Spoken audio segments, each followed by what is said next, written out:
For many creators, taxes are something that they dread, and the subject often feels really overwhelming. If you are a content creator and you operate your content as a business, not just a hobby, there may be write-offs or deductions that you can use to lower your tax bill. But first, let's break down the terms write-offs and deductions in plain English. When you hear the term write-off, what they're referring to are deductions. A deduction is simply a business expense you can deduct from your income, which lowers the amount that you pay taxes on. For example, if you bought a new camera or editing software that you use for your business, that's a deduction.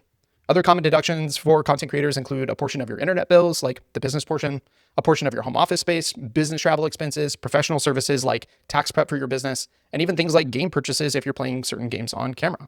There are many potential deductions that creators may be eligible to take that most creators aren't even aware of.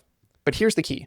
The expense must be ordinary and necessary for your business. So if it directly helps you create or promote content, it could qualify.